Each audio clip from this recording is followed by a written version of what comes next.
I liked you better with glasses. Too bad. I like me better without them. Hey, pretty fans. Welcome to another episode of the Better with Glasses podcast. I am your host, Vicky Bizalia, and with me, as always, is Casey. Hey. And today, we are here Love Fest, bro. to talk about our favorite episode of the season so far. Oh, I wouldn't go that far. I would say You're still in love with episode 3? Yeah, I would say it's a very rewatchable episode. Okay, guys, it's my favorite episode. This episode smacks. It's so good. It kills it. It's really good. So if episode 3 is your favorite, it's good. It's not as rewatchable because it's so sad. Okay. Like, unless you just want to watch Susanna die a lot and Belly and Conrad fight and break up at prom. They have a good scene there at the end. No, they're all good scenes. Yeah, they're all good scenes. Oh, yeah, they're all good scenes. But this one is like very interspersed with like light and happy, and it all comes crashing down at the end. But I would agree. Yeah, some of that stuff is a little bit heavy at the end there. Oh, for sure. But I like that. Ugly crying going on. No, I like the drama, but I like the drama with interspersed. You know what they say? Lightness. What? Save the drama for your mama. She did. She did actually save it for her mom. So, okay.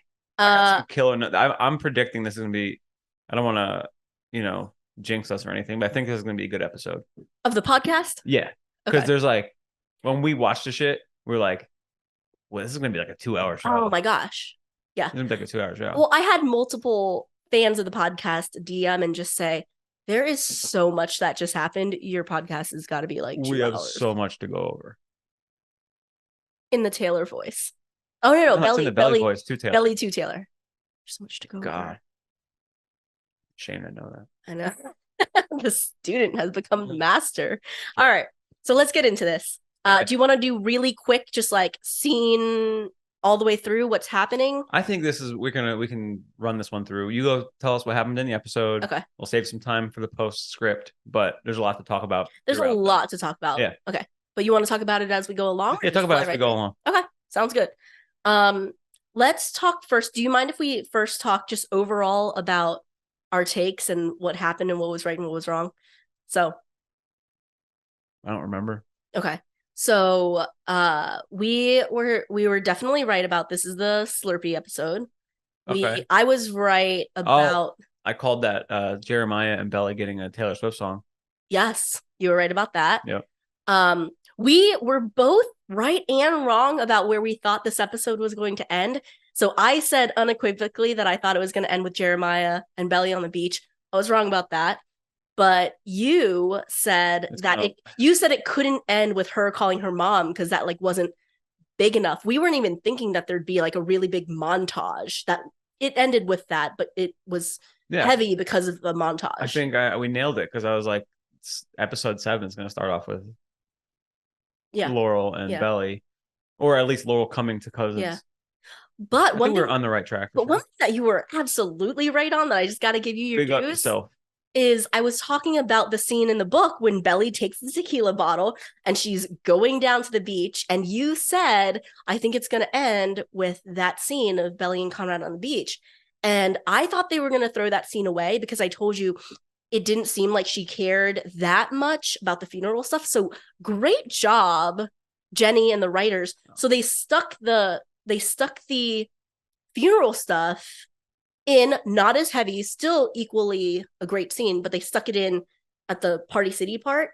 And then they made her break down with him at the beach more about, as we're going to talk about, Party City what just happened, comeback, man. what just happened with Jer. Party City making a comeback. Yeah. Party City was all the rage back in the day, growing up. Party City was great. Anyhow, okay, so I just wanted to quickly do that, but run it up, bro. Okay, where did last episode end? Last episode ended with House is sold. House is sold. Okay, so we were thinking like, oh, how do we keep the plot moving? And the plot doesn't move at this point. It just like, is Aunt Julia going to back out of the sale or not? And I have a take on that. But we end up with Julia basically saying it's sold.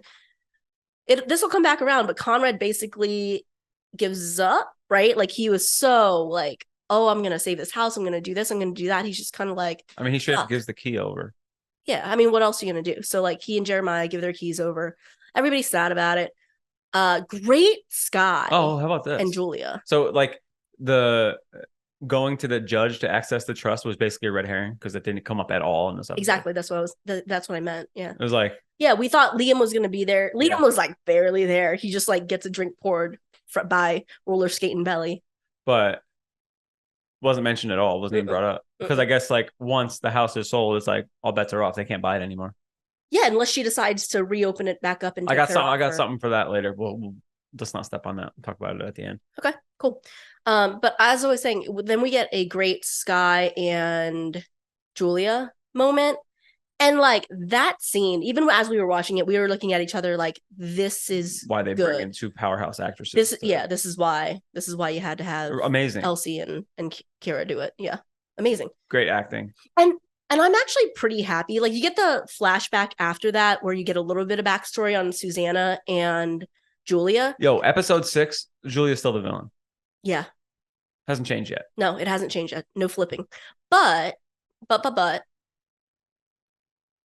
I think it was just enough, like not that I didn't care for the flashback, but I think it was just like perfect. If they like make too big of a deal out of the why of Julia, like I think it would have brought down the episode. I don't think people care enough. That's what I mean. That's what I mean. A fucking 10-minute scene. That's what I'm saying.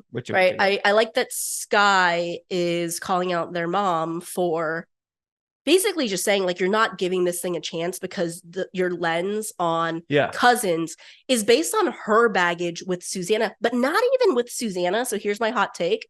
It's not even about the Susanna thing. It's about the fact that her father made her feel like the outcast. There's this thread of, hey, like let go of this baggage, but we can all agree that doesn't really affect or shouldn't affect you taking this out on the kids. It's like she made Skye's decision for them. Yeah. For them. Yeah. So, okay. Anyway, then we go into Steven and Conrad in the kitchen. So they decide to throw a party, right? So I guess like, guys, when my mom first saw this place, they had a big party and we need to do the same thing. Send it off right. It was like Gatsby. That does sound like Susanna, doesn't it?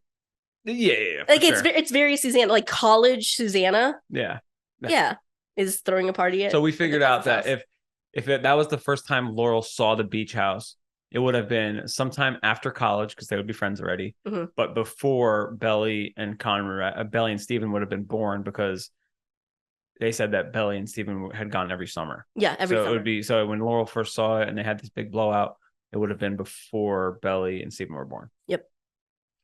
Context clues, guys. Context clues. Yeah. All right. So basically, the kids are all excited because they're gonna have this party. Yeah, great. Cameron. I think it's great because if not, they're all just gonna go home. Yeah, we need to extend this party. Summer. We need to extend this fun time as much as possible. It's like I'm not ready to go home yet. Like we're finally in this beach town. We don't want it to end. Yeah, like last time, best time. Him has the best line. It's like, I love this for us. Yeah. But in his like funny voice. I love this. I love this for us. Yeah. That's a great camp. Anyway. Good camp. Okay, so then everyone exits and Conrad goes to the fridge and Steven stays back and kind of like blocks him in. He's like, you okay, bro? Are you sure you're okay? And I said this. We talk about so many ships on the show and who's great and as a pairing. Yeah. Conrad and Steven. Yeah, they're catching a wave this season. Are amazing. They're catching a wave for sure. They're great. Well, it's like, let's let these two actors who can really do things at a high level go. Yeah. And then we talked about this and I'll talk about it at the end too, because it kind of feeds into the Jeremiah mindset thing. Some people see it differently, and I get that Conrad is flawed, but when we're watching it, I see Conrad as totally the more mature. And so is Steven, right? Good point on that, right? So I agree for the most part, but he's not perfect. Let me wing something at you. But adults aren't perfect. Yeah, definitely not. He is. I have in my notes that he is the voice of reason, usually grown up. But, he kind of caves at the beginning of the show, right? He gives his key back. He's over with it. I think he caved in letting them have the party. If he was the voice of reason, like full stop, Mhm. he would have been like, no, it's a bad idea. We're gonna face litigation if we fucking destroyed this house, which ends up happening. And Not the litigation part, just the house getting we don't know. fucked up. We don't know. Yeah. Listen, I don't want to step on it later, but they fucked the house up. They did. Fucked up. So Conrad is like, he's the last one to join in and say yes. He's just like, whatever, we're not saving this house. Let's have a time. It's kind of him letting go of this. Yeah. But then dream. Steven is trying to make sure that he's not like in his feelings. Yeah. It's almost mischievous too. Like, I think this was exactly what his mom would want. Mhm. It was almost like mischievous. On Belly's part? No, on Conrad's part. Like, I think this is exactly what my mom would want because he knows it's going to be a fucking rager. Maybe. But like, because you guys are fucking my house over. This is exactly what she would want. Yeah. Probably not. But it's not her house anymore. That's what I'm saying. She would be pissed that they're losing the house. Oh, so she's like, he's like, yeah, she would want. Let's burn this thing to the fucking ground. Okay, I gotcha. We're gonna do a lot at the end on the whole dynamic of Jer and Conrad. Like, even if you take Belly out of it, the Jer and Conrad thing is not good. They don't seem to have a very good, healthy relationship. We'll keep going, but But I was gonna say, like, if you're team Conrad, or even if you like Conrad as a character at all, like, thank God for Steven, because he seems to be the only one who really like I think they all get Conrad. Like, they can all probably do the bullshit of like, you're either way up here or way down here. Like, I think they all know that part about him.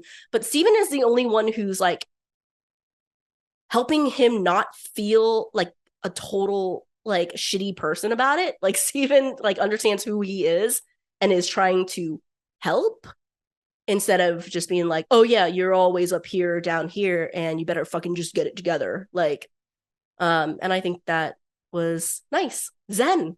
Just be zen, right? Easier said than done. Is Belly up here and down there only too? Does Belly have a hard time staying in the middle?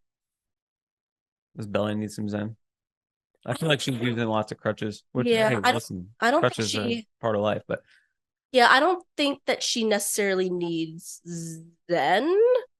I think she needs a reality check, and she gets a couple of them. Yeah, I think she just needs to live more life. She's young still too. Yeah, she needs to see things not just through her point of view.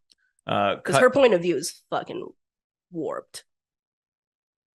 Would you care to expound on that? No, we'll get there. Okay. So I think cut to Jer and Belly outside. Well, we get a good Belly and Taylor. So they're talking about the volleyball again. This is the best of the volleyball conversations that have been had. I know. Least awkward, least cringe. It was very... Taylor was like, oh, fine. Like, giving me the out to like, oh, I don't have to do it since you're not doing it. Yeah. Belly's like, no. You're going to keep doing it. And this conversation's over. And he's like, no, I don't even want to. I would have quit a long time ago. I have to wake up so early at the crack of ass, which, like, I don't know if they meant to do that. Because usually it's like the ass crack of dawn. Yeah. But the way that she said it is fucking hilarious. And it's like, which is it's also realistic. So maybe realistic. Like, totally. So either they wrote it that way or Rain fucked it up and they're like, and it's perfect. Yeah, like organic, really nice, good lines. So good. Keep them.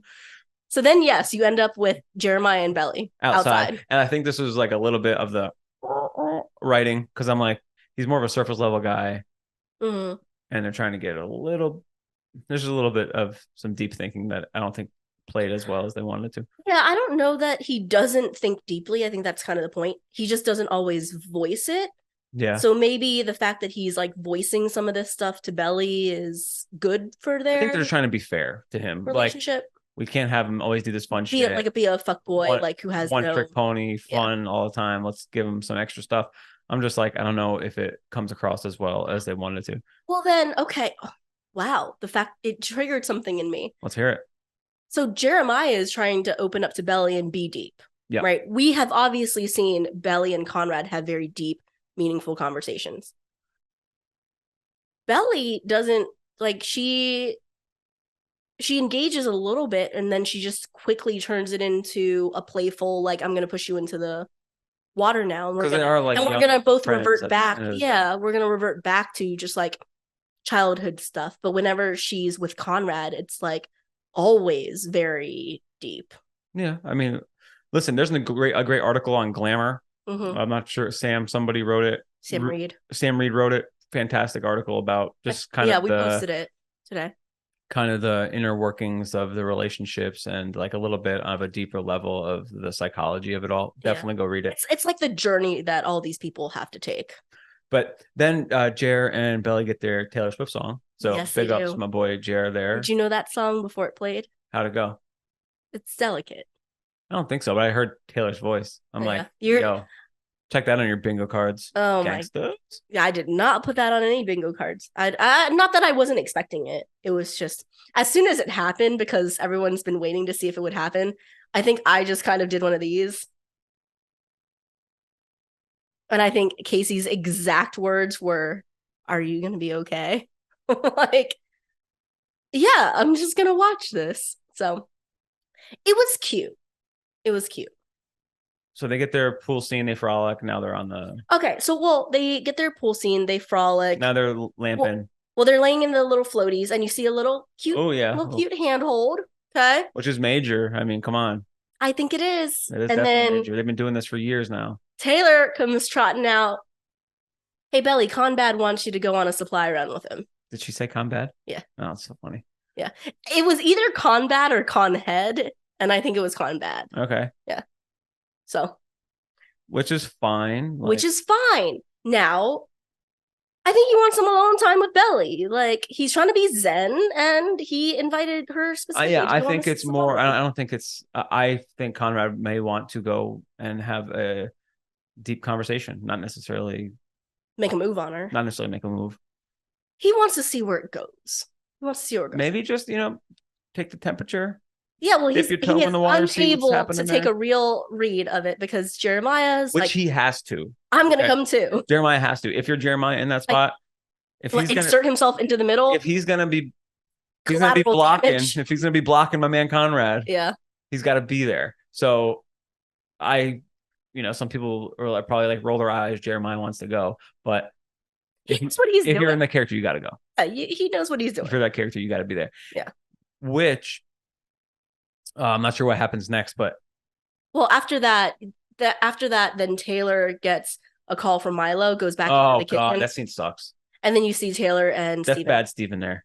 You think it sucks because it's bad Steven. That's bad Steven. He is fine. Sean is great in the scene. It's just immature Steven. Yeah, I'm like, come on, bro, you're better than that. But okay, but that's the same thing, right? Like we were just talking about before. Like he and Conrad are clearly the older siblings. But they still have these moments of immaturity. Well, I just feel like he's forcing the issue. But to me, I'm reading it as Taylor is looking for a way to wiggle out of this Milo thing. Just let that happen. I agree. If Steven didn't do that, do you think that Milo would have had the idea to just drive 3 hours and show up? Absolutely exactly. Not. Yeah. Taylor's looking for a way out of that. Yeah. I see that. I see that in the foreground or in the forecast. Yeah, but Steven's insecurities kind of kick in. Yeah, and he's gotta be a man and whatever he's doing there. Oh my gosh. Okay. So rough Steven scene, good performance and all that, but just a rough scene by Steven. They bring it back around and they have a really good scene later at the pool. Yeah. Okay. So this is what we were talking about before. There are so many good light moments and also heavy moments in this episode. And from the time Jeremiah, Conrad, and Belly leave the house, all of their adventures outside of the house, sign me up. I loved them. Right? Yeah. So but then you know what? Leave them in the car. Do you know what that makes me feel? What? It makes me feel like that they're perfect. This is amazing. This is the best part of the episodes. It's because they're so close to family, and a great reason why none of them should be messing with each other. Well, you know what I'm saying? They're great as a trio because they're kind of like brother, sister. That's what it seems like. And I'm like, their chemistry is great. Jeremiah's happy, Conrad's happy, Belly's happy. And we've seen this a couple times now. It's just the problem is it's like a check really in the pro category of yes, because they know each other for 16 years, 18 years in that exact setting of being together all the time. I get it. It's just, it's not. It's a facade. Everybody's putting on a face. Everyone's putting on a face. But you're bugging. The way that it's written is absolutely perfect. So It is. And you know what the funny thing is? That gas station looks great, right? From like yeah, when they pull in. yeah. But we saw it in real life and that it's ratchet. It's like in the hood, right? So good. But it's pretty ratchet gas station. There's like bars on the windows and like Yeah. Like they it's not it doesn't look the way that it looked if in you the guys show. see, like they always have the like kind of like 4th of July banner flags. Yeah, like Those bikes are actually- outside. those are actually like covering up like neon CBD signs. Newport Newports for 520 and fucking Virginia Slims and Yeah. Like when Jumper is behind the counter and he's got like what is Colt he? He has 45 logos. he has like Cousins merch in the background, but There's bikes outside. There's in like reality, there's probably like ice scratch bins. offs and like there's like surfboards and fucking beach tools and like signs inside that say like Cousins rowing competition coming up. I'm like, yeah, no, they did a lot of work inside that gas station and on the exterior before they put that on air. No shots at Russell's because we went there and I filled up the Jeep. Yeah. Got some fucking Cheetos. Oh, we had to For get you. Cheetos because Belly got Cheetos. Yeah. So I don't know. I don't think that we saw what Jenny Han got, but cameo. Jenny Han Jenny was Han. there. I was thinking she was gonna buy the shit for them. I thought so too. But I don't think she wants to get involved in any like speaking roles or anything. But anyhow, okay. So first off, Fritz Herbertson of Guam Awesome. goes in first. Awesome. And it's again a callback to this guy. It lives in Cousins. They know the Fisher boys, right? Like you have to know the Fisher boys. He He's thought like, he knew every pretty girl on Cousins. all right. So then Conrad goes back out. And again, this is where it's fun, right? The kids are like making fun of him. They're like, it's so good. Yeah, they're it's like gold. So Jeremiah's like, "Oh, Mr. Herbertson, did they not take your ID?" Like and a then, brother. And he's like, "Fuck you! At least I have What? one." And he gives him the finger. Jeremiah, Mm-hmm. I love carefree, confident. Yes, this is the best Jer. Confident Jer. He's just like, I don't need one. Me and Jumper are tight. We're tight. I'm just gonna walk in there, and Jumper doesn't even like give him words. He's just like, read the sign. Yeah. It's like, obviously, I just watched your brother do this. Which sets up Belly, and she goes in there. Okay, before that, I love the Jeremiah like reel. Yeah. With the finger, and then I love how Belly is like, I just don't think they're gonna buy your Guam ID. Well, it sets up. It's great when they can have Jeremiah and Conrad with a kind of teaming up on Belly in a cute way. Yeah, that's great because you don't get that a lot. Yeah, but it just kind of plays into my. But I like the let's hear your bright idea, Isabel. So Belly goes in. She gets it. She like takes it to 11. She really ramps it up, but she's kind of like. She's a really good. Just felt like she's a really good actress playing a bad actress. Friend. Yeah. Yes, that's exactly right. Tom. Yeah, she's right. So like, because remember, Belly doesn't know how to flirt. Remember when she was at the party and she was trying to flirt with Corey, and they call her out for not knowing how to flirt because her only thing is like. That's what I thought. I was like, she's not a great flirter. She's not, but she knows she's not a good flirter. Steven knows she's not a good flirter. She's like, she doesn't know. She's flexing a little bit. Oh, you really know how to work that peg, like to Corey. Yeah. And she's like, oh my God, that was so embarrassing. Is it always this hard? And we're all looking at her like, Belly, it's not that easy for some people. You have to like flirt and meet new people, not just like have two guys you've known your entire life all of a sudden fall in love with you. That are brothers. That reminds me of the Skye scene, which is coming up with Taylor. Actually, no, you get Skye and Cam first. Skye and Cam, yeah. So hang on. We can't just move off of that. So Belly gets they get the booze. Yeah. Belly gets the booze. So I love that they wheeled it out because imagine being Conrad and Jeremiah, like they didn't think it was gonna work, and then all of a sudden, like Jumper's wheeling out all this alcohol to their car. That's like the comedy of it. Oh, it's beautiful. Yeah. And then your Slurpee scene, all you fangirls out there. Our Slurpee scene. Okay, hun, what did you tell me after we just rewatched it? Best scene of the show, probably. It's up there. I bet they took more care and handled that scene with kid gloves. Like make sure it's set right, shoot it as many times as we need to get it exactly right. Belly perfectly lit, like laughing, carefree, Conrad, all that. Like, because that's one of the most powerful scenes. It's like you said, the show in one scene. In a nutshell. It's the show in a nutshell in one scene. And like if you take somebody who has never watched it before Mhm. and you watch that, somebody would be like, oh, there's something going on between her and him, but there's something that went on between her and him. Yeah, like you would just know. When they offered us with Jim and Pam, they would take like a full day to shoot a Jim and Pam scene, like maybe more, but like because it was that important. Extra writing sessions and like shoot this for 10 hours from every different angle to make sure you have it right, because this is the shit that people care about. Like, yeah, I can see how great it is. Yeah. But like for the fans of the show, it's like Team Conrad, Team Jeremiah, both of these things are happening. Belly's cute caught as in the hell. middle. Like, yeah. It's a really good scene. Yeah. How's it? What does Conrad say? Oh, I thought Coco was my specialty, which is like I thought Coco was my specialty, which calls back to like the major thing that's happened between them. Well, okay, but it's the first time. Call back to the moment. It's the it's the callback to the moment. It's like, girl, I haven't forgotten. Yes, but also, I posted something about this and I told you about it. But it's like Jeremiah to this point this season has been explicitly flirty with Belly.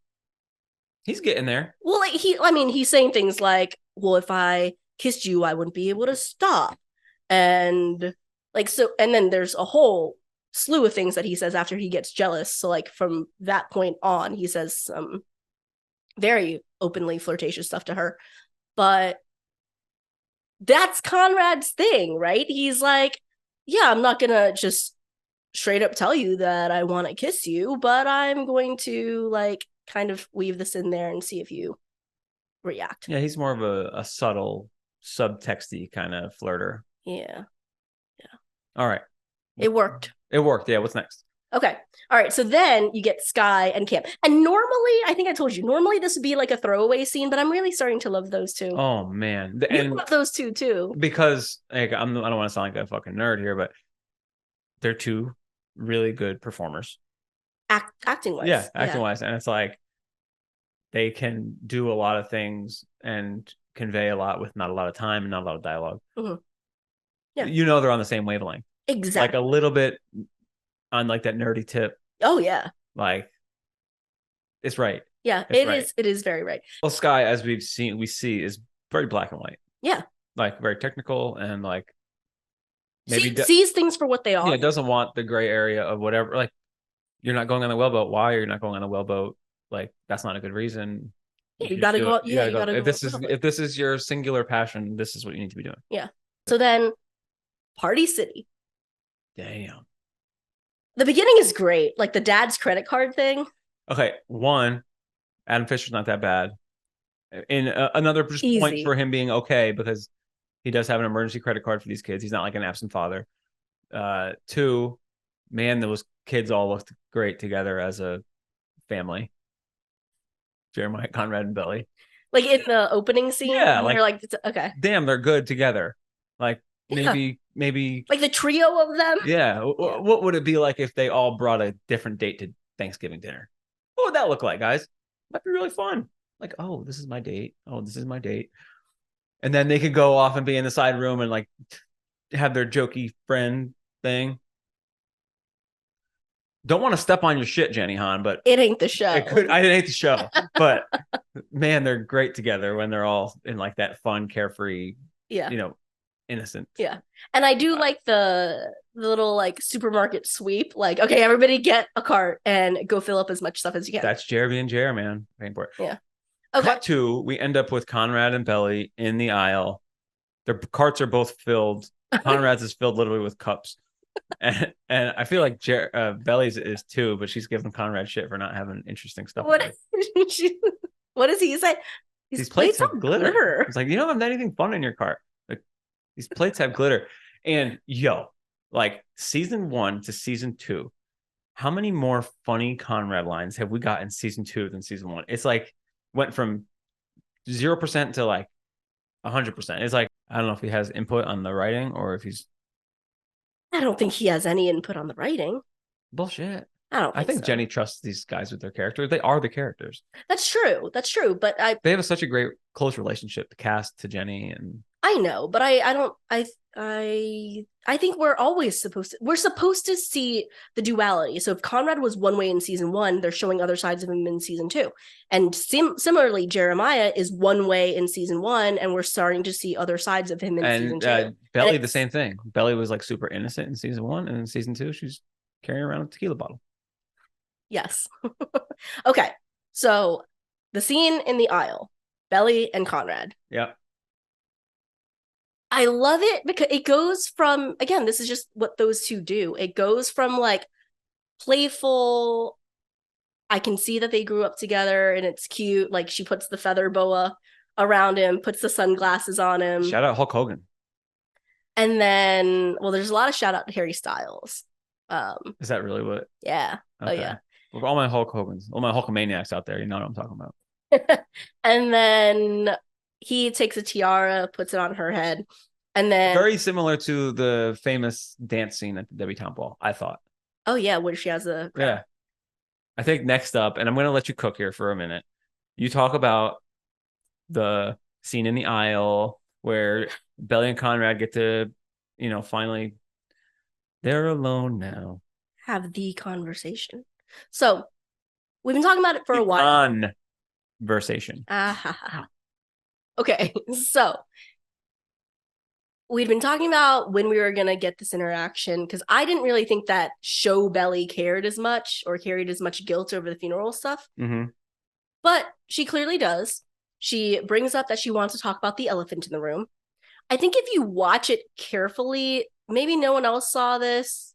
I probably saw it a little bit more than you did, but I think that whatever the direction was or how they told Chris to play it was that he's like, oh yeah, let's have a serious conversation. He takes the sunglasses off. And I think when she starts to go into it, they did the dialogue perfectly because she doesn't just launch into it. She says, well, I've been trying to find a way to bring this up. And there's like a glimmer of hope in his eye because I think he's thinking that she's going to talk about their relationship, like the quote unquote vibes that Steven was picking up on. The first time I watched the episode or that scene, I thought the elephant was the funeral. Okay. Yeah. Like I was expecting it to be the funeral because whether you led me to believe that or it was the books or whatever, it's just that's what I was expecting. As an omniscient viewer, I knew they were going to talk about the funeral. So I'm in agreement with you. I knew it was about the funeral, but I was so interested in seeing that they played Conrad as a little bit aloof and like he was a little bit hopeful. And then she brings up the funeral and he's just like back in that dark place where he thinks back on like the shitty moment that they both had. And then the emotions are real because you can see Lola does a great job. Yeah. Because she's being vulnerable and she's for the first time, really. And she's explaining her side of it. Like she's just kind of like, so here's what really went down. I wanted to be there for you. I was trying to help you, not create this big, massive mess. I'm so embarrassed. I'm so, she used the word ashamed. Fair. And like you can see, like, but she even said, she like explains all of it, like why she was even up in the rec room. She's like, I saw you with Aubrey and I overreacted. And then even before he can get a word in, she says, and I know we weren't even together at the time, so I had no right. And Conrad's just like, whoa. Like, it's not about that. And of course you had a right. Like, what great Conrad, right? It's like when... Well, I think he has some guilt for it, too. Oh, for sure. Because he had just broken up with this girl. But now he's alone in a room. How they got there, it's unclear. He says it's from the panic attack, and that may be, but I feel like the panic attack may have happened back at the church or outside, and they got up there somehow. So he feels some guilt, and he's like, "Nah, girl, you." Well, I think he's acknowledging, like, yeah, it's a really weird situation, and if it weren't for the panic attack, I would never have put you in that situation, Belly. Right? Like, he's smarter than that. He hasn't seen her in a really long time. It's his mom's funeral. He wasn't going up there to hook up with his ex-girlfriend at his mom's funeral Funerals are hard. and have Belly catch him. So I think he's just kind of like, no, I get why you reacted that way, but like, it wasn't that. And then the important thing with whether it's a scapegoat or a plot device or something like that, the important thing, the really, really important is thing that you have fun. No, is that this is the first time he is opening up about the panic attack thing. And I think it's either the start of or an example of her realizing, like we talked about her reality check, is like Belly's viewpoint of the world is so selfish sometimes, and she thinks that she's at the center of this fucking universe. In that Glamour article, they mentioned that. Similar. But it's true, and there's nothing wrong with that, right? She's 16 years old, and she's trying to make sense of the shit that's going on around her. But like, to learn about this, now it's going to color how she sees everything that happened just a little bit differently. That's good for her. Which is good for her. And I think it's good for Conrad because he's deeper than all of the shit that he hides. And he didn't hide Let's not forget Conrad's the oldest one here. He's got the most life experience. When you're 16, even when you're 17, 18, you think you think you know everything. Yeah. And then when you're 22, you don't know anything. Yeah. But the Conrad character, we talked a little bit about this, but the Conrad character, the way that they always wrote him in the book and they carried that through the show was, oh yeah, but remember when he broke his arm and like for hours didn't tell anyone because he didn't want people to worry, and Laurel had to be the one that found him and brought him to the hospital. Like, that's just his deal. I'm with you. I'm deferring to you on all this stuff, but I'm just gonna throw one big matzo ball out here. Okay. I don't need a rebuttal. Okay. But I'm just gonna throw it out. If you want to say anything, go. In the comment section? No, you. Oh. If you want to, I don't want to make it a big thing, but by osmosis, I feel like Belly would have found out about Conrad's panic attacks before this instance in the aisle at Party City. Let me just run down the list. He had a panic attack in front of Cleveland, who was dating Belly's mom. Steven seems to know about these panic attacks. Belly's sister or Belly's brother. You'd think that Conrad may have gone to his parents. He's been having them for a while. I think he goes to Susanna. I just feel like in such a small town, like it may have gotten back to her at some point. And they were together for like 6-7 months. But it's not a small town because they don't live in even the same city. Take the small town out of it. They were together for a while. Do you think that, and he had them before they started the relationship, so don't you think that he would have opened up in one of their many phone calls? No, and I think that's his biggest flaw. He's unwilling to, as deep as their relationship is, he's unwilling to show a sign of weakness, or he doesn't want to worry her. That's the main thing. Like, he just constantly doesn't want to worry her. But I think the fact that he told Steven and Steven's been cool about it, I think he's starting to want to explain himself to her a little bit more, and it's causing her to have some introspection. It does seem like a first admission in the scene. Oh, yeah. So I agree with that. See the same thing with Jeremiah, right? Like, I think that they all put him on this like weird pedestal, and then when they learn that he's flawed, then he's automatically just a D-bag. Or maybe she's not looking for reason. She's making the reasons up in her head, and she's like living life that way. But like, I don't think that she's searching for more meaning. Yeah. Good talk. But it's kind of like, oh, that makes sense. And then now she feels really guilty because she wasn't there for him. It's all part of the grand plan. But all right. So that was good. And then Jeremiah comes and does, he's gonna block his bro. He's a little bit of a jerk in that scene. Well, I just hate that hurry up. The hurry up, and then it's so cheesy, and I would like it cringes that somebody would actually do this. Right? Right?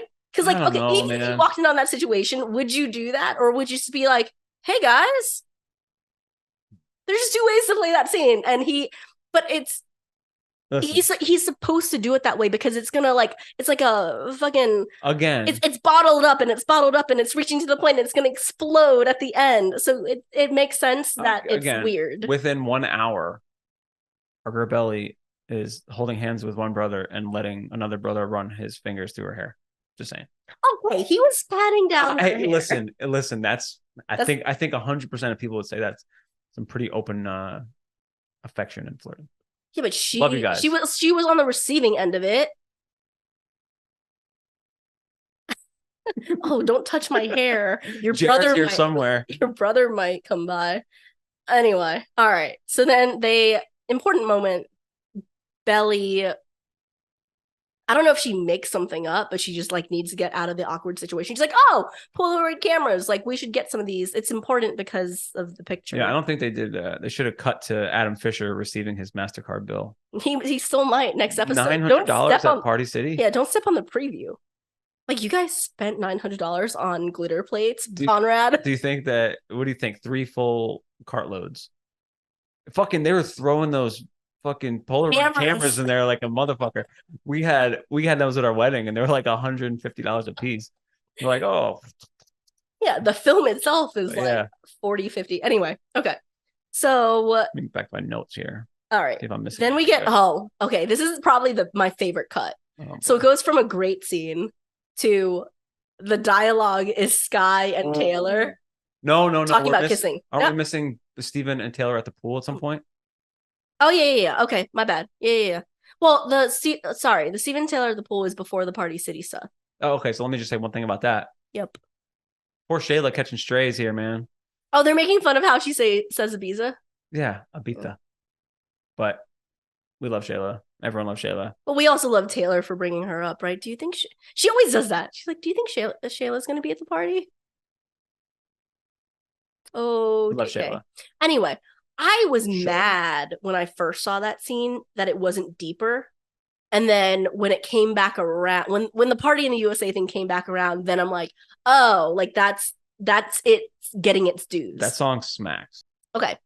All right. So, okay, now we get back to Skye and Taylor. And it's like the comedic timing of both of them. Yeah, season 2 has really gotten more into because there's so much heavier material. Elsie is a powerhouse. Like, unbelievable. The comedy, the writing of the character, her performance, acting chops, yeah, all of it. But what even is Skye's first line about in that? kissing. I know, like, but there's like the first line just like put hits my tongue directly in their mouth. And then we're like, what are they talking about? And Skye is talking about getting their first kiss. If the spirit moves you. What if I don't have the spirit? Like, it's great. And then Belly walks in, and then, oh man. So, is there ever a situation where it's all teeth and no tongue? Yeah, it's like, feel free to go into as much detail as possible. Be as technical as possible. Skye, fantastic. But also Taylor calling out Belly, like, oh, we're talking about kissing. I feel Belly, like you're the resident expert on kissing. That's a wink at all the Belly hate out there of like, fuck girl Belly. Well, which can be fuck girlish, but it's like a wink at like, we know she's kissed a lot of guys. We know. We've got this. We figured it out. We weren't sure we were getting season 2. Season 3 is coming in 2. Oh yeah. Is that confirmed? It's confirmed. Oh, it's confirmed. I know, but have we said it on the show? No, we have not. So season 3, that's really happening. Wait. So let's not push through it. We have to talk about this. Yeah. Right? Which is Belly recounting her first kisses with each of the boys. Cam was really sweet. Really sweet. I think that sets up why Skye and Cam work. Because it was really sweet. Right? Like, if you're nervous about your first kiss and you're ready to have your first kiss. Think about how far Belly's come from that first date, dude, to where she is now. She didn't drink. She hadn't had a first kiss ever. She was nervous and awkward about wearing a very short dress with a thong. Like, she 0 to 100 real quick. So quick. All right. Okay. I don't want she's the best. Like, Belly's great. Yeah. What are you gonna say? But she remembers her first kiss with Cam. We all do. It's very like a peck, right? On the lips. But and then she's like, I don't even remember my first kiss with Conrad. Like, I kind of blacked out. Real dismissive. A little dismissive. And then there's a kiss with Jeremiah. Which is like, if you're a Conrad girl, do you even want...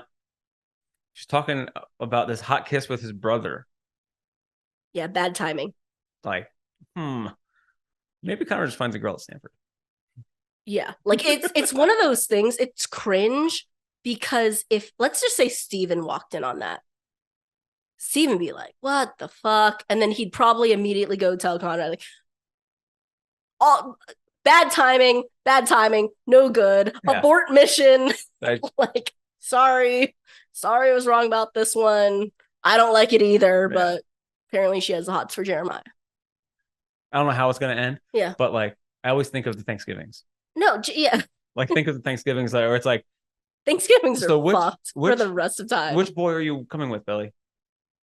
Okay. And let them please not have the last name Fisher. Yeah, the long term. The last time we talked, like the long lost cousin.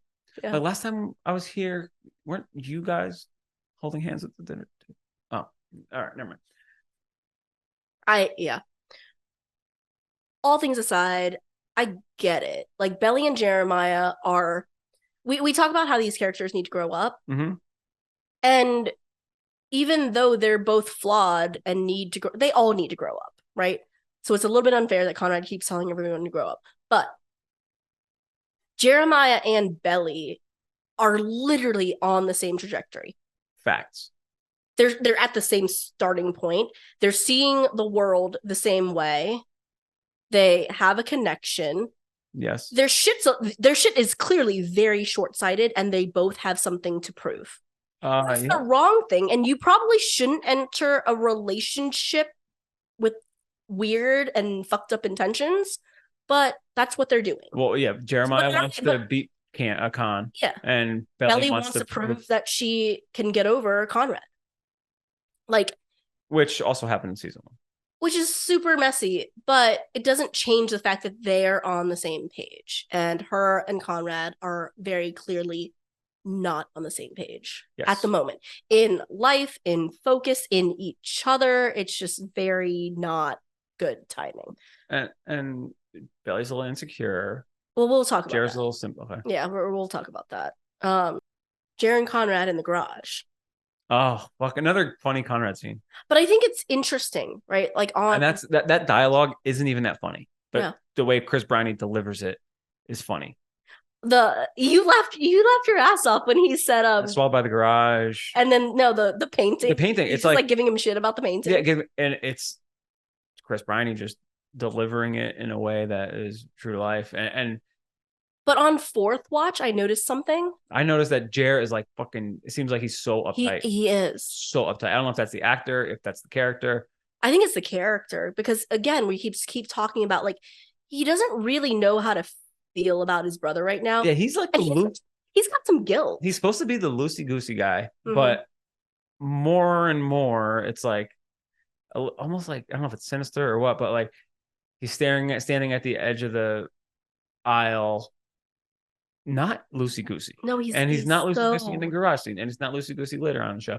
So he's wound so tight. He is wound pretty tight. And it just explodes eventually, but it's weird because he's trying to have a serious conversation with Con, and I think that because Conrad, maybe because of his promise to Steven, he's not really being there for a deep conversation with Jeremiah about, like, oh my God, what happens if I start to forget these memories? And he just kind of blows it off and starts kind of like poking fun at Jeremiah. And I don't think he means to be malicious about it, but for where Jeremiah's headspace is at right then and there, I think he's just kind of like, another thing that my brother is like a jerk. Then after that, then Jeremiah exits the garage with the box of stuff. Belly comes out. Oh. And again, I'm like, okay, sorting in another like shoehorning Jeremiah and Belly. What I was not expecting was that he would just be so outward. So he's starting to like just say whatever the fuck is on his mind. Mm-hmm. He's just like, oh yeah, I'm sure you do have that picture hanging up on your mirror at home. Look at you looking at my brother like you were looking at him 2 seconds ago in the old Party City there. Yo. Like just He's going for it. He's going for it. I mean, but is it like jealous or of course it's jealous. which is kind of like easy, bro. Yeah, and Belly has a great line there. She has great lines, but it's not always as introspective as it is. And he doesn't really have a retort to it. She says, sometimes you're getting over your past and moving on. Oh, great line. Like, yeah, moving on in the present. Because that's what also in that, I was going to save it for later, but in that scene in the aisle, I thought the subtext, first time I watched it, subtext of that scene is bad timing. This isn't the right time. For Belly and Conrad. Yeah. Like, they're not saying it, but it's like, because if it was to be said, it would have been said. Like, and it happens again later on where if it was needed to be said, it would have been said. But it also doesn't, it feels like Jeremiah is so angry at Conrad that he's only taking Belly's perspective into account. So I think he knows that there's something going on between him and Belly, but he's just checking in with her. Like, he wants to see if she still has feelings for Conrad. Yeah. It doesn't seem like he really gives a fuck whether or not Conrad still has feelings for Belly or not. Oh yeah, he just wants to win that. Yeah. So anyway, she gets the rollerblades. She gets the rollerblades. Then Taylor and Belly are upstairs getting ready. And I was like, when I first showed that scene, I was like, why are they dressing like clowns?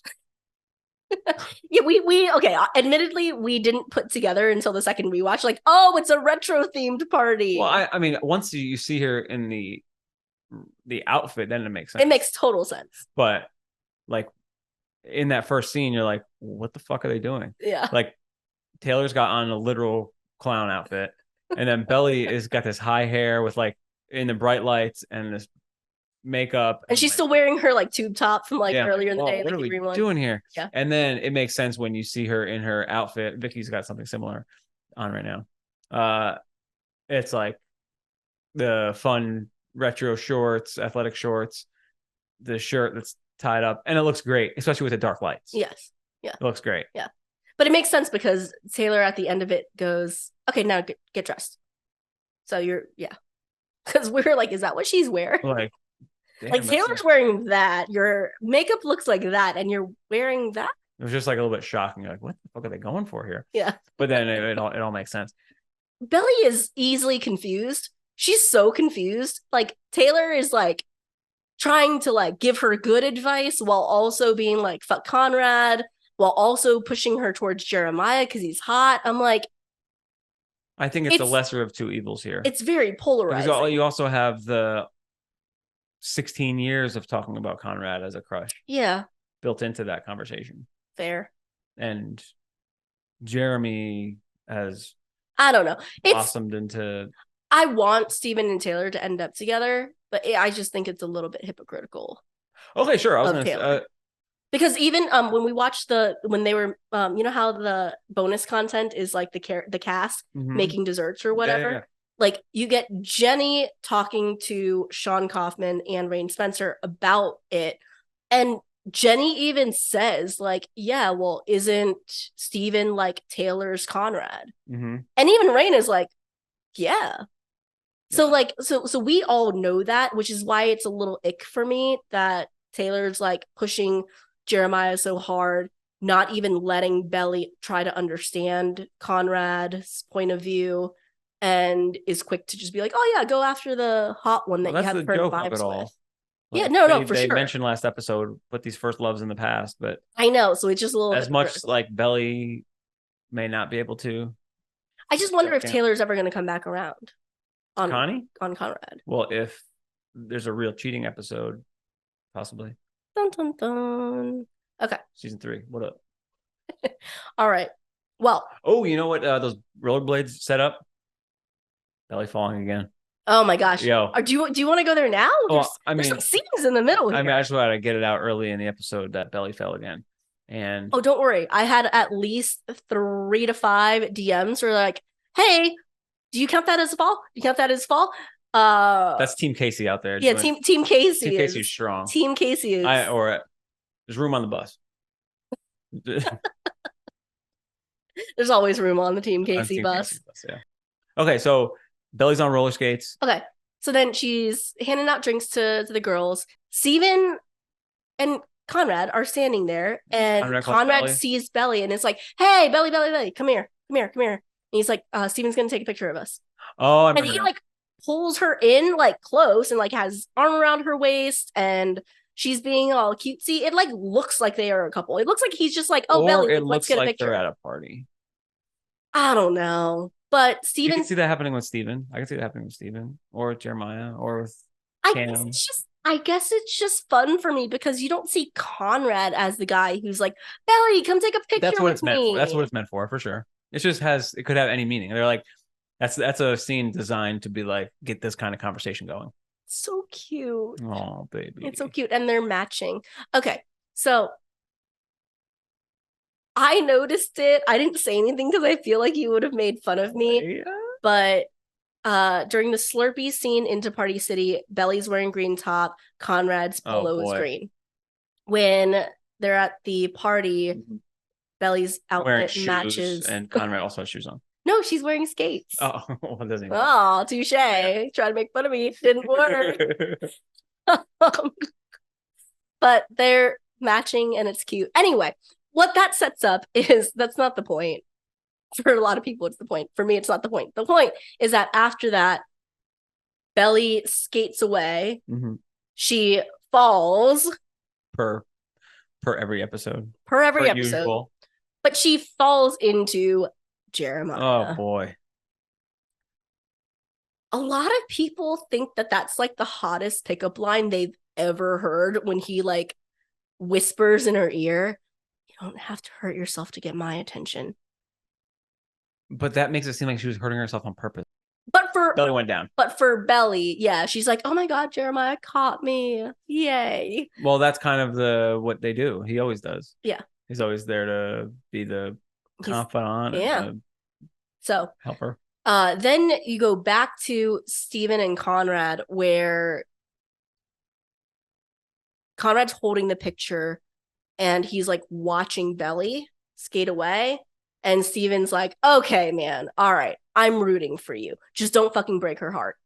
And then you see Conrad being like, kind of about to play it off. Like, "I don't know what you're talking about." And he's like looking down at the picture lovingly. And then Steven says, no. And then Conrad says, "Oh, okay. Like you haven't been following Taylor around all night." Oh, I'll admit that. He's like, "Oh no, I talked to that." Great. Like it was great. But then you said, I think when you wrote down in your notes, Conrad, voice of reason, she has a boyfriend. He's on an elevated track, my man. Yes. Yeah. But did you hear what Steven said though? He cops to it. He said, he's like, "Yeah, but they don't belong together." It's like, and then Conrad's like, "Do you, man? But like, I'll buy that. Just be careful." He says, "Be careful," which is ironic because that's what Taylor says earlier to Belly. Conrad knows this shit is all messy. Oh, yeah. He knows that the sister and the brother and the best friends is all messy. Like, I think Conrad knows that it's messy, but I think that's why Belly has such a massive reaction to finding out that he did try to fight for her and literally went into the mess and was like, "Jeremiah, fuck your feelings. Not fuck your feelings, but like, I'm asking you for your permission. I'm trying to be an adult here." It's acknowledged by him, and he still went through the messiness, means something to Belly, and we'll talk about that and we'll break that down. We'll get there. Yeah. But what's even funnier then is that Milo shows up. Yes. And there's the lip balm thing. Mm-hmm. And Skye's like, this just made so many things clear. Yeah. And then Skye stirs the pot. Probably with Steven. Yeah, and then they both laugh and say, "We should probably warn Taylor." Yeah. They end up not warning Taylor because they end up having their own little moment. But they do. Great. Yeah. Sold it. Some people didn't feel like it was sold. I buy it. I think it works because they're both very innocent and nerdy. And I don't mean that in a bad way. They just like fit. They fit. Except where they don't fit, I think they elevate each other. What I mean by that, I wrote this down, but like the whole dialogue is that Cam is so straight edge and he cares so much about the norms and the rules and all of this stuff. And even though Skye is also very innocent, I guess, in terms of like the kissing thing. But Skye doesn't care about the norms, right? Like the whole point of the characters, like, oh yeah, norms don't bother me. Like I don't want to feel weird in my own skin. And Cam has this tendency to, he said, always like play it safe. Yeah. So I think where Skye starts to challenge him a little bit, which is good for him. I think it's a good mix. I thought it was good. I thought it was sweet. I also, hot take, think that now that Skye's gotten their first kiss from Cam, if that relationship is going to move forward, that might be just the thing that Aunt Julia needs to hear that makes her want to keep the house. Because now Skye has their own memories in the house that's not tied. Shit. It's not about Belly. Like Julia doesn't give a fuck about Belly or Laurel or Steven, right? Like literally, and barely gives a fuck about Jeremiah and Conrad because of all her bullshit with their mom. But now Skye has a real reason and a real connection. It might be the thing that turns it. Preach, girl. All right. I'll talk to you some a little about it later. Okay. So then we have the Steven and Taylor dance. Party in the USA dance. Yeah. What do you want to say about that? I mean, people have been copying it, you said, on TikTok. It's awesome.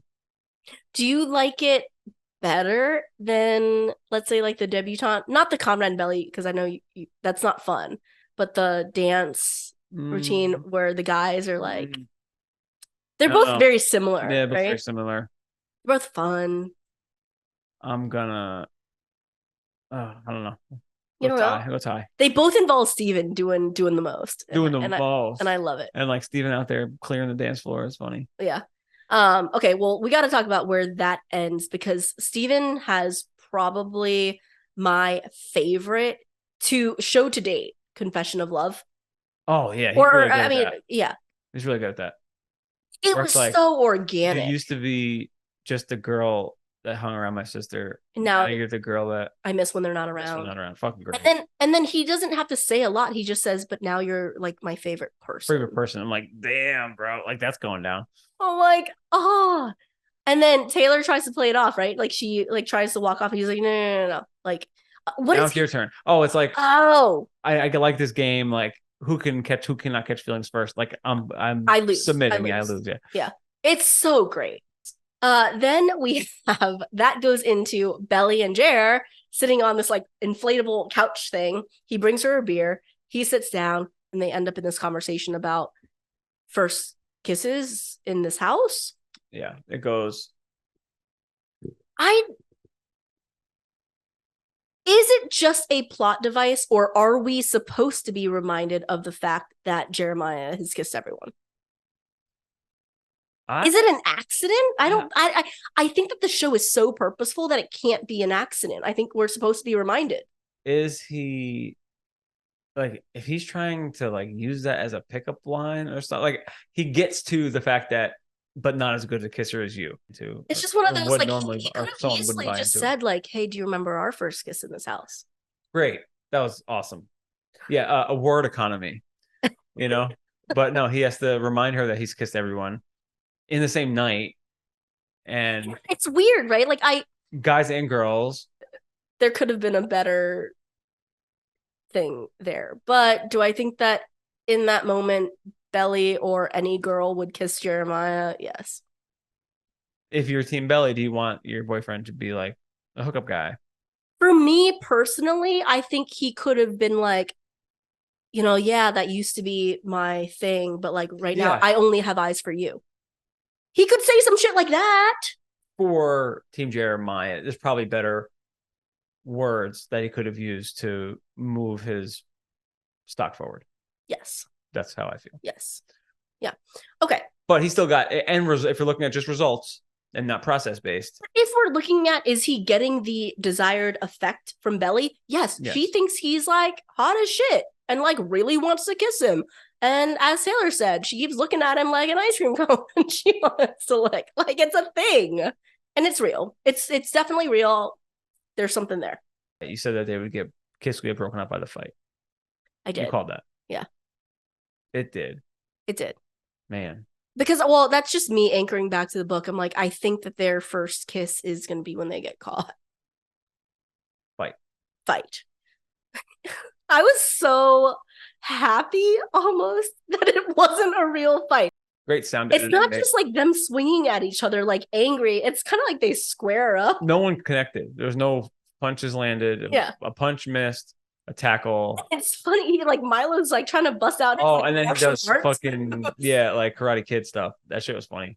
And then Jumper, like you see the camera go directly to Jumper, and he starts playing All the Small Things. Yeah, which I don't totally understand. Is there a connection? I mean, it's a fun song. It's just funny. I'm like, is there a lyrical thing that makes that song necessary? No, it's just hilarious.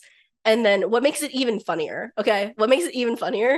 is that Belly's just like, what's going on? Taylor's like, I don't know. Yeah. So I didn't ask for this. The editing that they work in a lot of Taylor interspersements of which her thoughts or feelings, what you're saying.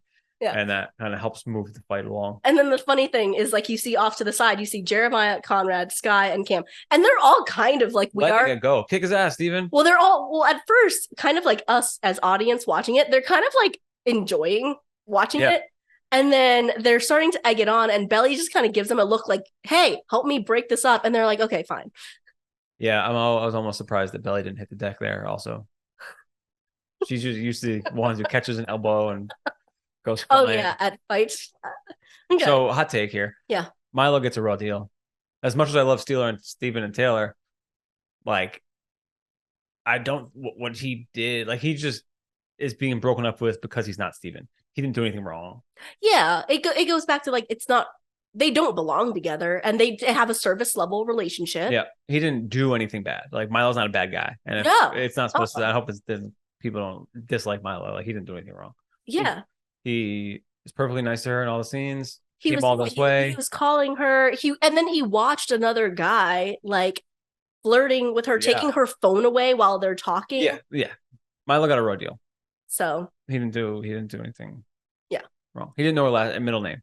But, like, I think that's what I'm saying. Taylor was just, she was going to get out of it anyway. Yeah. She didn't need any help from Steven. Like, right. It was going to happen. Yeah. The only thing that is, like, again, it just shows that it's a superficial relationship is when he's like, no, what are you talking about? You're my girl.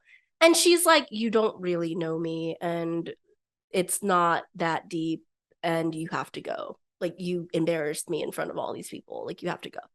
That's the one thing. Like, he did. Steven did just as much. I love Steven. He came in hot. He would have embarrassed. He was embarrassing. He wanted to fight just as much as Milo did. Yeah. So, anyhow, okay.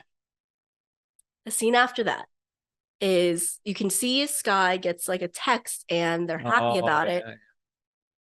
They pull Conrad, Belly, and Jeremiah out of the party, and then now they're standing outside the house, and Skye has some good news to share. Hun, what's the good news? That they worked in a condition to the sale that every year for a week they can rent the cousin's house.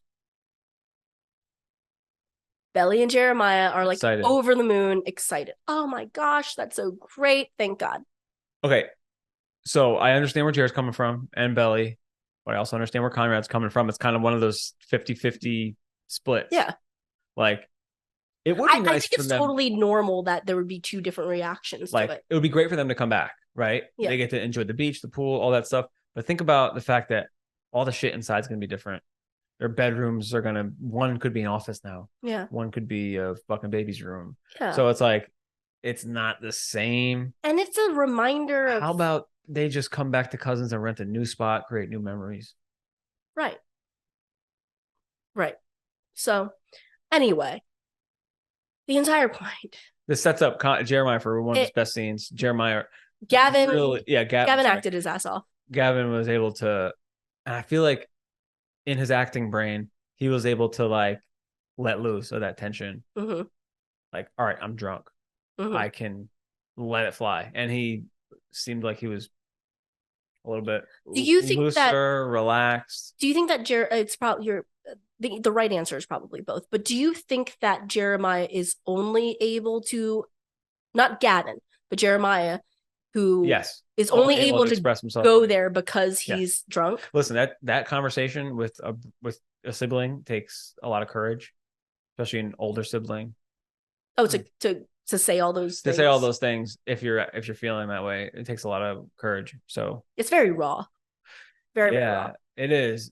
And again, just like the situation where he was saying how he's kissing all these people, like as a way to, he goes too far, as a way to like lure Belly in, like he uses her in a weird way with Conrad, which is like he's trying to use it as a way to get Belly. Okay, but it's like not the right thing. Let's break this scene down, right?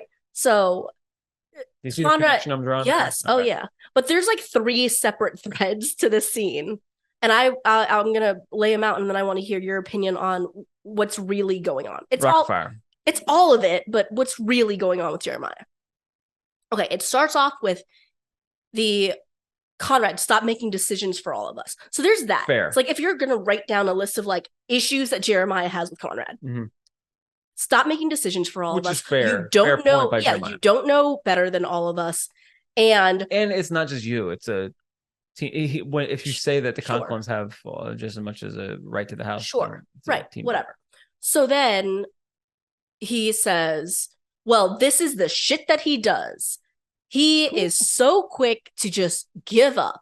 Which I don't like, because Conrad was really fighting for that house. He was, yes. It was like earlier in the pool, Jeremiah looks at Belly and is like, man, I never thought we'd really lose a house. And I'm like, it's like little kids believing in fairy tales. Like everything's going to work out. Even Jeremiah, like at the beginning of this episode, he's like, well, it's always the darkest before the dawn, right? And Connor's like, what the fuck are you talking about? We just gave our keys up.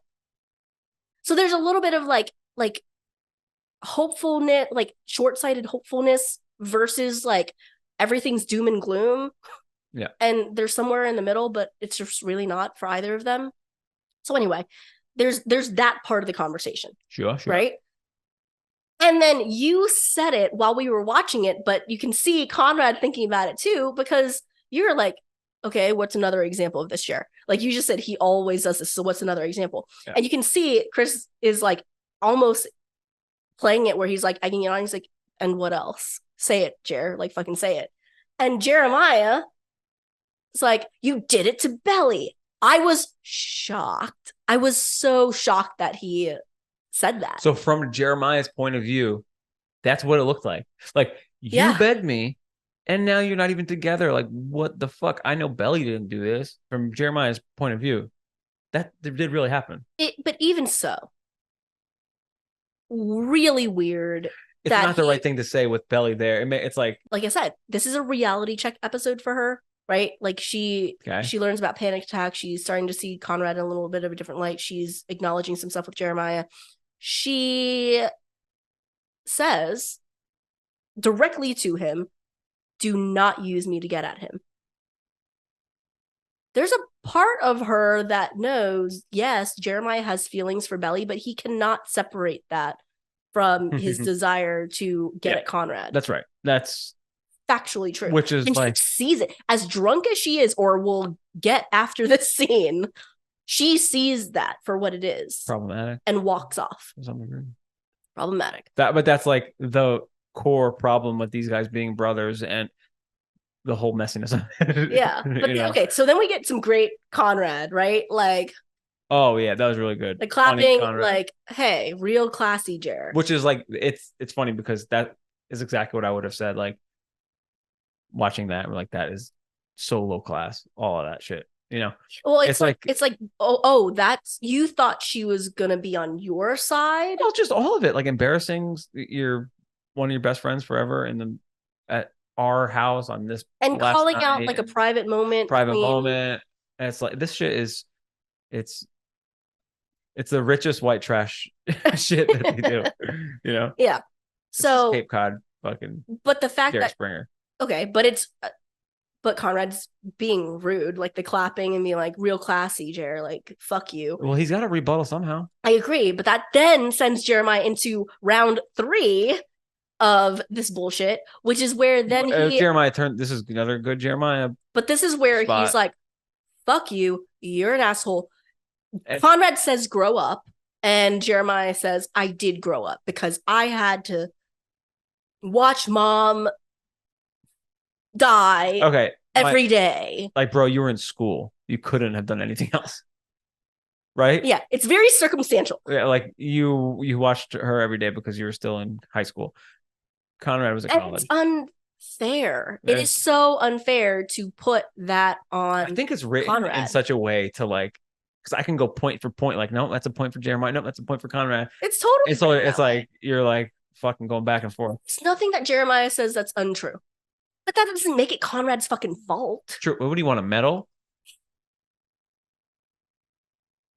Like, but then you see him paint it all, like paint the picture of how Jeremiah is feeling. He's like, well, I was there for mom when you were at college or with Belly or fucking moping around after you ruined that. And it's like, all of that's probably factually correct, Jeremiah. But he didn't ask for that. And he wasn't doing any of that to spite you or to make life harder for you. You're a minor. You couldn't have had all of these things. I don't know. Well, I think Jeremiah's just looking from it as a role model perspective, I guess. Well, Jenny and Sean and Rain talk about this, but can I go into this now? Here's why all of these relationships are fucked. Dun dun dun. Okay. I think that unfairly so, both Belly and Jeremiah have put Conrad on this pedestal. Yeah. And this has been going on for 16-ish years. That's what happens when you're the oldest one of a group. Right. And he's not perfect, clearly. And he does fuck up. But as you grow older, you start to see that. But their reaction to it is a little bit unfair because they're throwing it back in his face all the fucking time. The people who are picking role models have a choice. Yes. But the people who are the role models don't necessarily have the choice. And you're in a no-win spot there. So it does sort of go back to mental health stuff, right?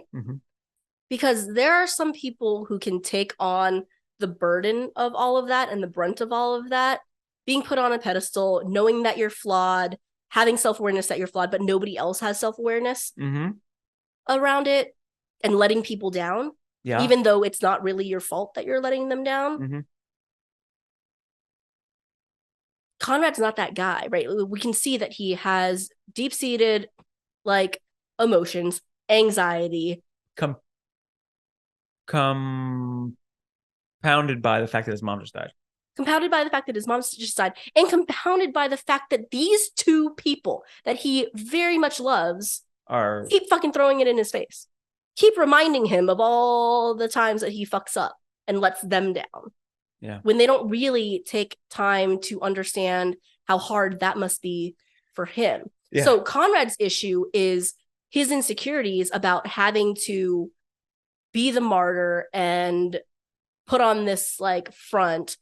Belly's issue is that she is extremely insecure, extremely insecure, but so much of her insecurities are all about Conrad. Yeah. It's tough right now to like have a great resolution because in all honesty, there probably is no great resolution right now. Yeah. Except time. Right. But it's so hard for people to understand that time does heal and time is like. Well, it also allows for things to just play out. Yeah. That's what they need. And as you, again, fans, right? I see it a lot on TikTok are like giving Conrad a hard time for always telling everyone to grow up. I don't think he's saying that everyone else needs to grow up and that he is a grown up. I think he's realizing like we all just need to grow up and learn some perspective. So going back to Jer, right? Jer thinks he's had this fucking epiphany, right? Like he thinks that all of this like anger that he's carrying for Conrad is all because Conrad isn't perfect and like, oh, like flip a switch. I can see you for who you really fucking are now. And you're a jerk. And that's the root of all my issues. When really he still has an inferiority complex that he needs to deal with. And you're always going to need your brother, and there still will be some competitive stuff there, but they got to figure that out because, you're going to need to be talking. All right. Then we get so same theme, right? If the theme is broken dreams and Jeremiah seeing that Conrad's not perfect, Belly's now starting to see that this party that started off like a really great idea is kind of turning into a shit show for her personally. And then she sees like this girl like almost throws up on her. She looks over and somebody is spray painting the walls. Belly, somebody grabs a tequila bottle and stumbles off with it to the beach. Man, that's dangerous. Yeah.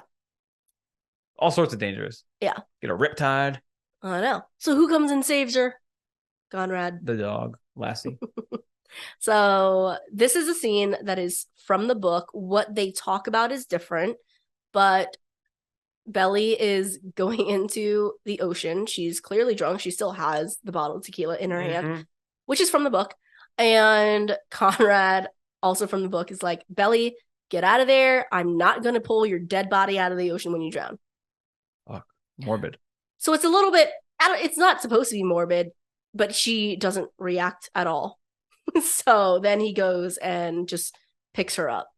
So I think Belly played that pretty well.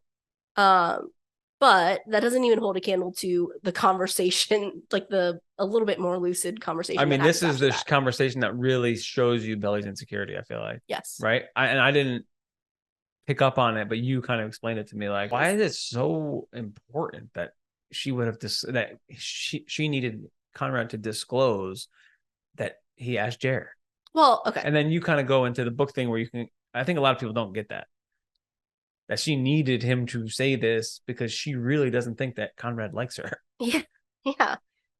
Yeah. So there's 3 ways to watch this, right? The first way, the surface level, don't go any deeper way to watch this is Belly's drunk. Okay. Belly's drunk. She just found out something. She's over amplifying it, and she's just a drunk girl yelling at her ex-boyfriend. That's one way to take it, right? And I think there's room for that because it's true. All right. The second way to take it is as a viewer just being unable to process the scene because you, again, as an audience, we're omniscient, right? We're all knowing. Checks dictionary. Okay, we're all knowing. Okay. Or we sit here and we have time to process these things. From Belly's perspective, it's a hard to take scene and hard for you said, to wrap your head around why this is even fucking happening. I'm just like, what? Because we know that Conrad loves Belly. I was expecting her to be like, I can't believe you asked Jeremiah for my hand. Right. I was like, I thought it was going to be a bad thing. And then she's like, oh, no, it would have been the fucking best. Okay, right. Like, it would have been everything to me. I'm like, what? Right. So there's another way that you watch it where you're just Conrad and you're fucking confused. And if you're watching it as if you're Conrad, it is okay to be really, really fucking confused because he probably didn't tell her because he didn't want to come across as begging, and maybe she would have stopped him from doing it. Yeah. Like he, like I said earlier, was willing to step into the line of fire, catch all bullets from Jeremiah and just be like, but I'm telling you, bro, this is what I want. And it didn't have to end that way. And I think that if he had told Belly he was going to do that, she probably would have been like, well, if he has even a teeny tiny, slightly negative reaction to it, like, then we'll just keep on having feelings and not doing anything about it. If it was Jer in Conrad's shoes, he would have told her like right away. He'd be like, I asked Conrad and he said yes. He said yes. Yeah. It's just a little bit more simpler but I think that Belly at this stage in Belly's game, like, she kind of needs simple. Yeah. Well, we'll get there. A little easier for her to. Yeah, everything with Conrad is very coded, right? Like it's yeah. But anyway, so if you're standing there thinking about the scene from Conrad's perspective, it's hard to grasp because you're like, wait, so why is it such a big deal that I told you about this? Two, if I had told you, you probably would have caved like you did last summer and said, okay, it's still weird, it's still awkward, we're still not going to be together, and I really wanted to be with you. And then number three, you're like, girl, how did you not know that I loved you? Like, how did you not know? Like, it's so fucking frustrating. You think he would have used the U and the R version? Girl. No. Oh. No. But maybe Zen Conrad would. Belly. Belly. All right. Okay. But the third way that you see the scene. I think this is the fourth way. No. It's the third. Maybe the fifth. No, it's the third. The third way. I do everything in threes. All right. So the third way that you can see the scene. Like 3 hours. Is understanding that Belly's biggest issue is that she is very, very, very, very, very insecure about anything that has to do with Conrad. Remember that she had a hard time understanding that he liked her. Yep. She earlier in the episode couldn't even describe their first kiss. Like, she describes their first kiss in the weirdest fucking way. She's like very dismissive, like, oh, I don't know, I like kind of blacked out, I don't even know. Like, that's not the reaction that you should have when it's a first kiss with the love of your life, right? Well, but yeah, but like the blackout thing, like, it's just it happened so quickly, it happened so fast, and I think that because of putting him on a pedestal. Yeah, when like you meeting your idol, or yes, like you dream about something for so long and it actually happens, you're like, I don't remember. We talked about it and it clicked for you when I said I think she has a little bit of imposter syndrome where she got what she wanted, but I think the entire time she's so deeply insecure about herself, about the situation. And I think that led to her always just kind of like being overly cautious or waiting for the other shoe to drop. So if that's how you're going into a relationship, always thinking and afraid that the other person is going to break up with you, self-fulfilling prophecy, right? Like you're not really seeing them for what they are. You're not seeing the funeral. You're not seeing the prom from the right perspective. You're seeing it, yes, selfishly, but not even selfishly. You're seeing it from self-fulfilling prophecy, like, oh, that fits this other narrative that is designed to prove me right that I don't belong with this person or I don't deserve this person. And she does that. So if you look at it from that perspective, it means so much to her that he would be willing to fight for her and fuck things up with his brother and have a really open, honest conversation about it.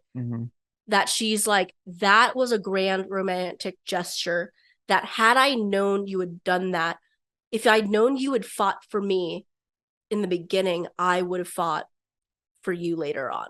If he was like, I asked Jeremiah and he was fucking pissed, he didn't want to do this shit at all, but he finally gave in, she'd have been like, oh, maybe not. Well, I think that's how that's probably goes into why he didn't tell her. That's what I'm saying. But no, but the same thing where we're rewriting Jeremiah's lines, I think he could have said, Belly, look, I know we agreed at the end of the summer, but I'm sorry. I don't know how you're going to feel about this. I went to Jeremiah and I told him that I really want to be with you. And I asked him for his permission. And I'm not completely sure if he's all the way there. All I know is that I couldn't hold back anymore. And if he says to her what he said to Jer, which is, it's killing me, it's physically hurting me not to be able to tell you that I'm in love with you. Yes, I think that she would have wanted to hear that because it would have made her whatever. It would have given her a little bit more security in the relationship. And she would have seen things differently. I don't know. She obviously knew he loved her because she says at the end of the conversation, didn't we love each other? But he has to defend it before she says that, right? Like he's like, I thought you knew. I thought you knew. Listen, the subtext of this conversation again to me was wrong timing. This ain't it. Because when she says, I thought we were in love, Conrad says, we were. And what you would say if you want to move this forward is, and I still am. How about you? Or, and we still are. Yeah. And then he's not there kissing. yet. Yeah, he's not there yet. Or whatever. The timing's not right for Conrad and Belly right now. Yeah. Still on the beach, starts playing. Weird, at the end. Beautiful. At the end of the Belly and Conrad saddest fucking scene ever. And then you see Taylor. And Taylor. Doesn't he say they have another good line? He apologizes to her because it was embarrassing. She said, well, do you take it all back? And he says, well, that depends. And then, what he says to her, again, smart, good, emotionally competent Steven, doing things the right way, says, Taylor, look, like, you know how I feel. Like, your turn. Like, it's your turn. It's your turn to tell me what you want. And she turns to him and she says, do you remember my middle name? Do you remember my middle name? And then he says, no, it's Madison.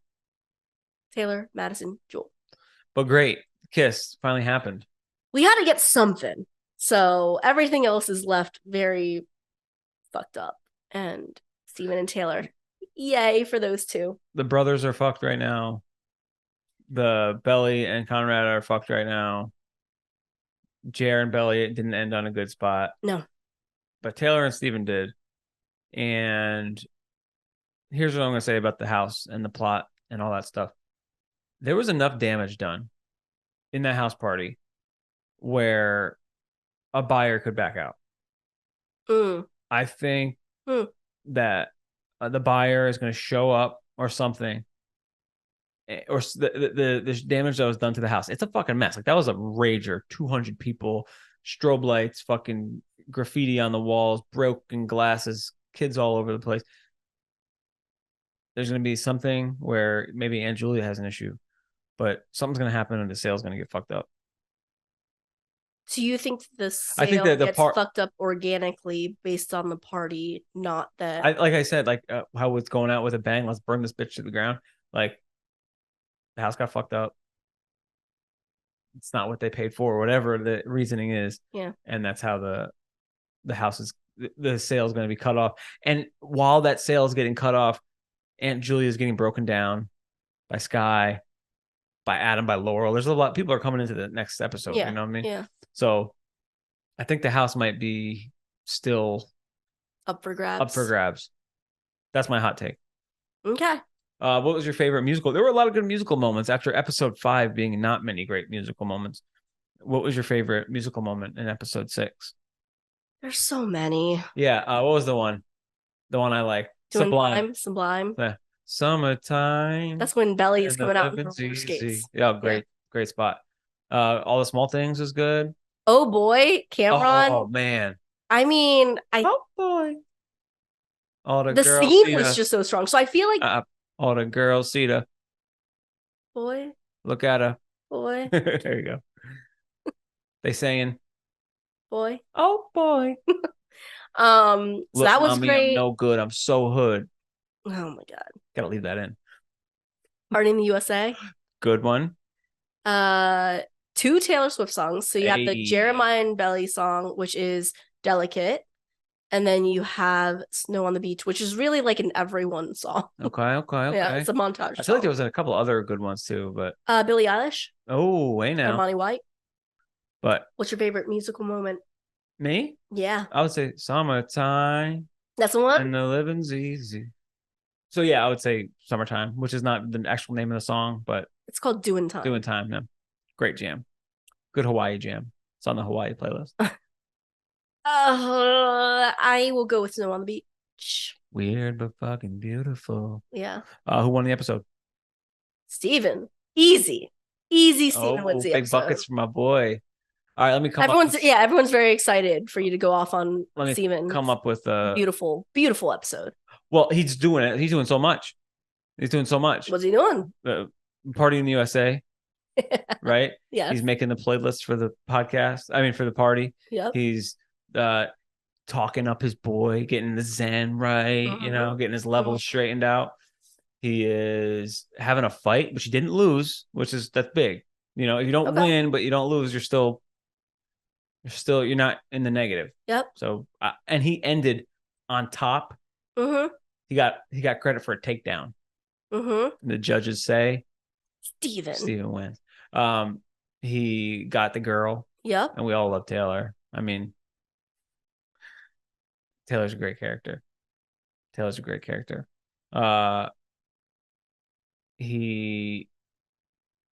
a lot. And I think he gets props just for being, again, like very mature. Other than that one Other scene. than one really immature scene. Yeah. Did he do anything to help Belly in this scene? In this episode? No. Do you think Belly is... Yeah, it was absent of... You could see him talking to Conrad about Belly, but there wasn't any Steven and Belly. Do you think Belly has... I feel like season 1, Team Belly was kind of the through line. Season 2, I feel like Team Belly is waning a little bit. Well, no. Team Belly is just wherever her heart currently lies. Yeah. But I think she's so confused about where her heart lies. But I think when she wakes up from all of this and has a rational thought, I think she'll choose Jeremiah because it's the easier. It's easier, it's not complicated, and it's supposed to be messy, but I think Conrad will push his feelings down and make it appear like it's not messy, even though it's killing him. If my forecast is correct, Conrad wins the episode because he will have given his stamp of approval on this party, which in turn botches the sale, which in turn gets them the house. You heard it here first. Yeah. If the house is still all that Conrad cares the party about, wasn't going down without Conrad. I know, but you're right in saying like Conrad's sole focus all of the season so far has been just about the house. And I think stakes got raised. So now he is thinking about Belly, and now I think he's like, my brother fucking hates me. So I do think that there's something that matters more to him than the house. I'm about to click the button on my IMDb rating here. All right, how do we do? Find out in real time. Because I think it's the best episode. I will say that they added a season 3 button, a season 3 tab, which is big news. But no names, obviously. Oh, damn.